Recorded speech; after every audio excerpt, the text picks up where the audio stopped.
I have a Blomberg French Door style fridge/freezer and the ice maker is not working. Do you know the model of your Blomberg freezer? How old is it? 2.5 years. Let me get the model. Hang on. How long has this been going on with your Blomberg freezer? What have you tried so far? BRFD 2230SS. Anything else we should know to help you best? It's been a bit of a problem since the beginning. Seems there is a lot of extra water droplets and big chunks of ice that build up. Nothing else right now. Hi, my name is. I have been in the repair field for over 20 years. I am sorry you are having issues. I will be glad to help you today. Thx Mike. I'm Peter. Want the whole story? Hi, Peter. Hope you are having a great day. Inspect the ice maker mold to see if there are ice cubes present. If there are no cubes or very small cubes, then you should look for issues with the water fill system. How to inspect your refrigerator's water fill tubes. Before beginning, disconnect both the power and water source from your refrigerator. At the back of the ice maker, inspect the fill tube and the fill cup area at the back of the ice maker to make sure that they are not frozen. If there is an ice buildup in that area, confirm no foreign objects have disrupted the flow of water into the fill cup. Inspect the outlet tubing from the fill valve to the ice maker fill tube for any signs of restrictions. If you find any issues while performing the checks above, you will need replacement water fill tubes. Some water inlet valves may have a screen to filter debris before it can enter the valve. If the screen is plugged, water flow will be restricted, and the result will be small or layered ice cubes. Remove and clean the screen if it is clogged. If dirt has gotten into the valve, it may not shut off completely and will continuously drip water into the ice maker fill tube and will eventually freeze up.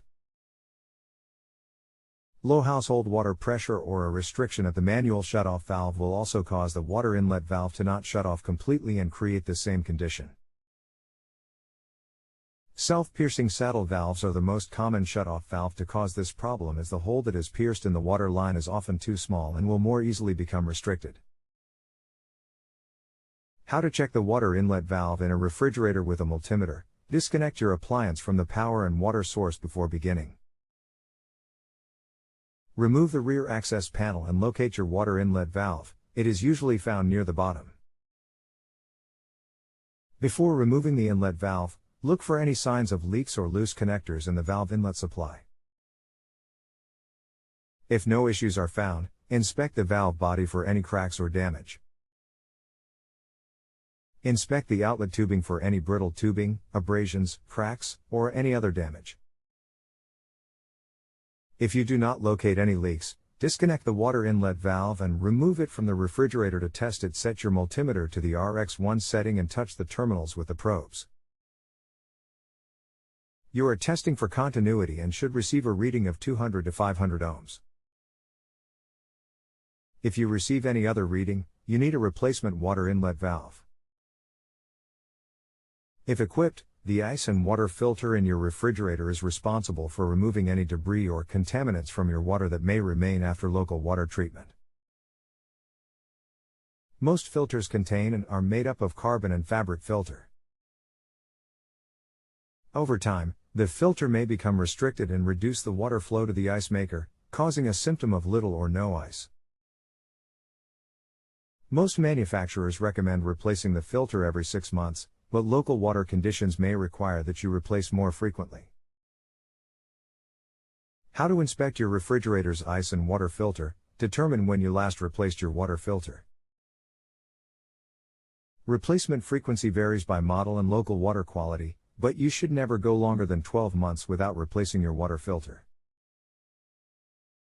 Locate your water filter. Location varies by model and brand, but it is often found inside the unit attached to the ceiling or back corner, behind the base grill, or in the water line leading to the fridge. If your filter is in the water line, you will need to turn off the water supply before removing the filter. Due to the variety of filters and placements, we suggest you follow brand-specific install instructions or refer to manufacturer guidelines. Before installing the new filter, note the install date on the filter or on your calendar. If it has been longer than the manufacturer recommended guidelines, or your filter is damaged, you will need a replacement ice and water filter. If there are no ice buildup issues or suspected problems with the water supply, then you may have a problem with the ice maker control. The most common type of ice maker used in modern refrigerators is the heat release ice maker. The testing procedure for the heat release ice maker involves a live voltage test, consequently it should only be performed by a qualified professional. However, the issue may also be related to the water fill system or the ice maker assembly. How to inspect your refrigerator's ice maker assembly: begin by disconnecting the water source and unplugging your refrigerator. Open the freezer door in order to inspect the fill cup area and the fill tube itself for any signs of damage, wear, or freezing. Inspect the outlet tubing from the fill valve to the ice maker fill tube for any signs of restrictions. If there is an ice buildup in either area, confirm no foreign objects have disrupted the flow of water into the fill cup, and allow the freezer to defrost to see if that resolves the issue. If any issues are found while performing the checks above and defrosting the freezer did not solve the issue, you will need a replacement ice maker assembly. If nothing obvious has caused the ice buildup, then suspect the inlet valve or tubing. BTW BRFD 2230SS. I can tell you the arm that triggers the dropping of the ice is stuck or frozen. Is there a test button on the ice maker? I've got the freezer emptied and the door open attempting to defrost it. Is there a way to turn off only the freezer? Not that I can see. There is not. Actually, all of the cooling comes from the freezer. The cold is transferred from the freezer to the fridge. There is no water in the ice cube trays. How do I get to the water inlet and screen? Do I have to pull the fridge out of the cabinet? It's a can depth fridge. Cabinet depth. That surely is a start. If it does have a screen, it would be on the water valve where the water line connects on the back. This is the same place that you would voltage test to see if the issue is the valve. Okay. I will try to pull it out and see if I can figure that out. Are there any tips or snags associated with pulling the fridge out or pushing it back in? It gets much easier when you get the wheels aligned. This is done just by pulling it out, so the first part is just about pulling left and right to get the wheels aligned before it will roll out. Okay. Any chance of crimping the lines when putting it back in? There is always a chance of that.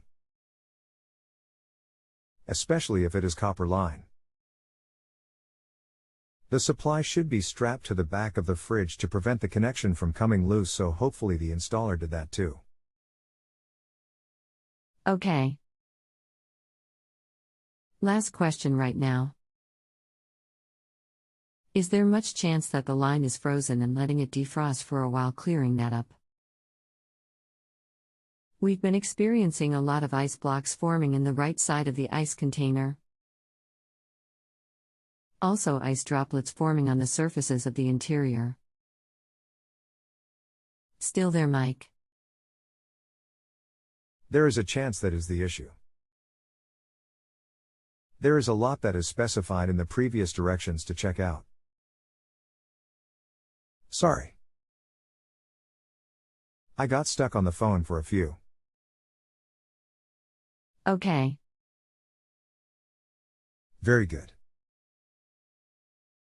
If you have a home improvement or appliance question and want to chat with an expert now, visit justanswer.com/ythi.